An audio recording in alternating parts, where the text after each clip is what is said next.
Okay, let's talk about it. I don't even know where to start for that game. One, phenomenal. Obviously, a disappointing end for the Chiefs for clear reasons, right? Felt like they had that game in their grasp. A couple of times they had the ball late. Patrick Mahomes with 150 and 6 touchdowns, and 150 to play and 6 touchdowns. Felt like they were going to do it again. It felt like this big moment again was coming, and they come up just short. So I get all the frustrating parts because it is frustrating. That last throw by Patrick Mahomes, they don't have much time, and yet still you just want them to where's the throw to the sideline, or where's the play that kind of creates something different. That ball, even if caught, you're just stuck in the middle of the field with nowhere to go, and it's hard to knock his game. Now, he gave the ball away a bunch. A couple of fumbles, 3 picks. That's 5 turnovers for a game in Patrick Mahomes, and this offense still scored 51. Still scored 51. It's exciting to watch that kind of game. Yeah, they lost to the Rams, but I'm not going to walk out of that game thinking this team's not still a Super Bowl contender. If anything, that cements it for me. That clears it up. That makes it for sure. Now, the defense, a sieve most of the game, right? Jared Goff, 31 of 49, 413 yards, 4 touchdowns, and the big touchdown down the sideline to ice the game. But at that time, with 1:49 left, I kind of felt like they were doing the Chiefs a favor. I thought they were going to score anyway. It felt like that was a favor to them to go with it. I mean, honestly, it was a tremendous game. Most points in Monday Night Football history, which says its own. Patrick Mahomes was electric for parts of this game. I know he had the 3 interceptions. I know he had the 2 fumbles. And that is inevitably going to go down as the difference in this game. But they had deficits of 13 and 10, continued to come back in this game. There are plenty of things to feel really good about. He finishes, by the way, with 478 yards, a career high, by 100 yards. 6 touchdowns, 3 picks, and 117 rating. Tyreek Hill finishes with 10 catches for 215 yards and 2 touchdowns to boot. Travis Kelce finished with over 127, and he had a couple of bad drops in this game, too. There were plenty of missed opportunities. Maybe the biggest, if we're just going back to the defense, who got beat up a lot in this game. They obviously had the strip sack, which made a big difference in the first half, but they could have won the game. Rams, short on timeouts, and Scandrick can't hold on to that ball. And then later, Ron Parker, when the Rams had the lead, admittedly, but this would have given the Chiefs so much better field position, he can't hold on to the ball. A couple of big key opportunities for the defense to get some points late there, but this game was amazing. Frank pointing out, hey, I thought he could have thrown that ball away. And multiple people saying, Kelce should have made that catch. And I can't disagree in any way, right? Absolutely. Kelce dropped a couple of balls that mattered. But in the end, it's who do you blame? In this kind of game, it's back and forth. Either team could have won this game. Chiefs could have won this game. And I'm openly rooting for this in the Super Bowl at this point because how much fun it was. I mean, we're talking about both quarterbacks going for over 400 yards, a combined 10 touchdowns in this game between the 2 quarterbacks. Brandon Cooks went over for 100. The Chiefs had a 100-yard receiver and a 200-yard receiver. Conley picked up 2 touchdowns. This game was wild. It literally had everything. As correctly pointed out, it had everything. The first half felt significantly more bogged down by comparison, and only because all those penalties. The Chiefs finished, by the way, with 13 penalties for 135 yards. The Rams 8 for 60. So plenty to go on that end. But the numbers, again, the numbers are staggering. The Chiefs had 27 first downs. The Rams had 21. They both had 21 passing first downs. The Chiefs had 546 total yards. The Rams had 455. Chiefs averaged 7.9 yards per play, which, by the way, is incredibly high. The Rams averaged 6.1, which is high in its own right. Time of possession ended up being a difference of 30 seconds. This game was close, really close. Truthfully, the difference was the turnovers. Chiefs had one big one, right? They had their big one.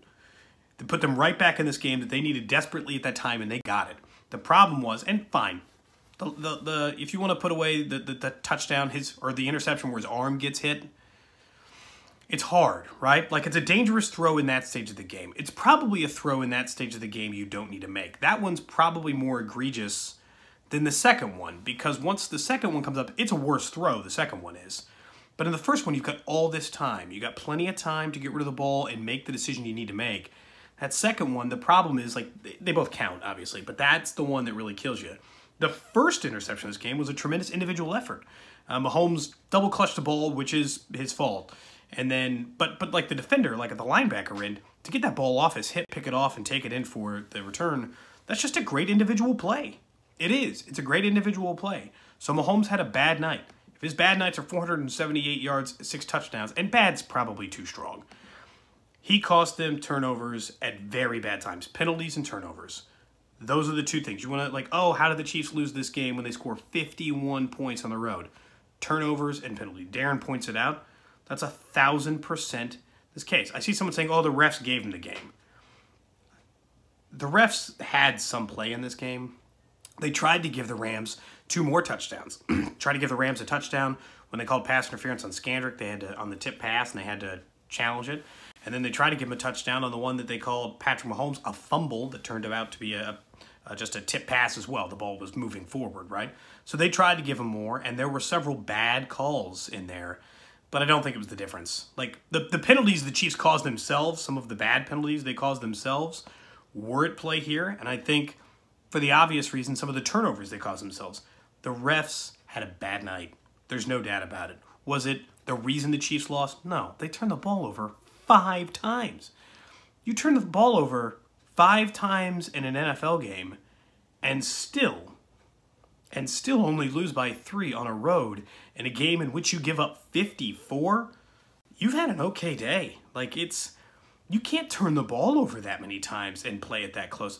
That's just not the way that it works in the NFL.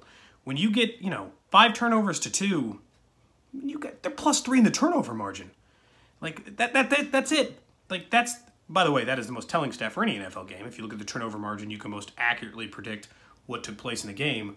That is just another example of that. But how much fun was this game? Can we just talk about it for a minute? I know that there's, frustration and annoyance over how this game spent, but how much fun was this game? It was amazing. I want to see it again. And if you're worried about Mahomes after the picks, I'll give you a little pace update. I tend to do that after the game.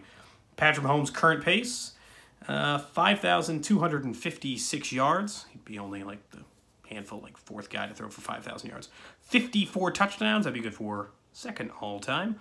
15 interceptions, which is probably right on par where people thought he was going to be. And there's a couple of, like, ish ones in there, but hey, 15 interceptions is too many for a course of a season. He's going to have to cut that number back as he goes along the NFL. And he might have a couple of games in a row where he throws 0, and that kind of changes the perception of it too. He also had 67.5% completion to go with it.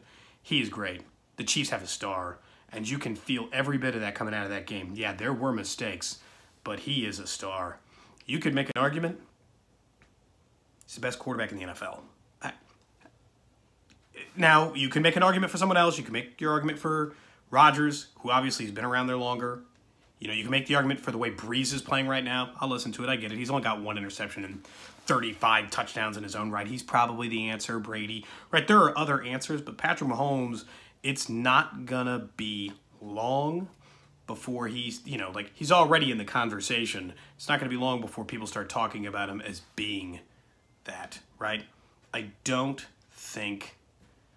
just don't think it's that. There were a couple of missed things, just to the point of the penalties, because I see multiple people mentioning them.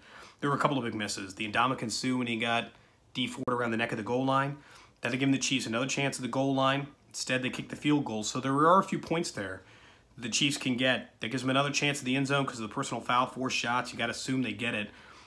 That's probably the point difference, right? Like, that could have been the difference in the game. But I don't think, like, the way that game went, there's so much after that play. To put it all just on that seems crazy to me. Like, it just seems too much to put all on that one play. The other play they missed was Marcus Peters. At the end of that return for a touchdown, Marcus Peters got in Patrick Mahomes' face and was pulling on to his face mask.